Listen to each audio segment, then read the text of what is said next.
ಎಲ್ಲ ಕನ್ನಡ ತಾಯಿ ಮಕ್ಕಳಿಗೂ ನಮಸ್ಕಾರ. ನಾನು ನಿಮ್ಮ ಕನ್ನಡಿಗ ವಿಷ್ಣು ಯುವ ಸಾಮ್ರಾಟ್.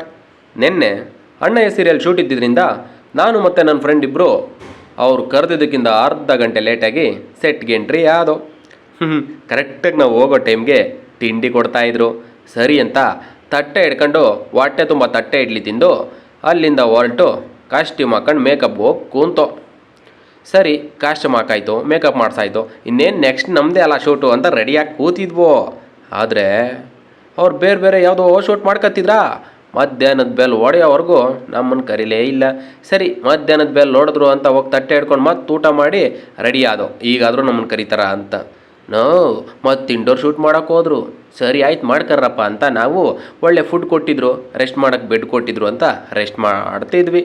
ಸರಿ, ಅಷ್ಟರೊಳಗಡೆ ಔಟ್ಡೋರ್ಗೆ ಎಂಟ್ರಿ ಆದೋ. ಔಟ್ಡೋರ್ಗೆ ಎಂಟ್ರಿ ಆಗಿದ ತಕ್ಷಣ ಖುಷಿ ಆಗೋಯ್ತು. ಯಾಕಂದರೆ ಈ ಸ್ವಿಮ್ಮಿಂಗ್ ಪೂಲ್ ಹತ್ರನೇ ನಮ್ಮ ಸೀನ್ ಇದ್ದಿದ್ದು.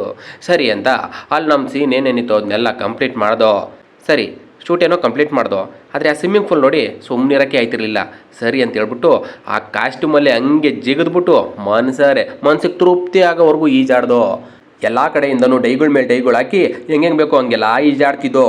ಸ್ವಲ್ಪ ಹೊತ್ತು ಹಂಗೆ ನೀರಲ್ಲೇ ಮಲ್ಕೊಂಡು ಶವಾಸನ ಮಾಡ್ತಿದ್ದೆ. ಅಷ್ಟರಲ್ಲಿ ಟಕ್ ಅಂತ ನೆನಪಾಯ್ತು, ಇವತ್ತು RCB ಮ್ಯಾಚ್ ಇದೆ ಅಂತ.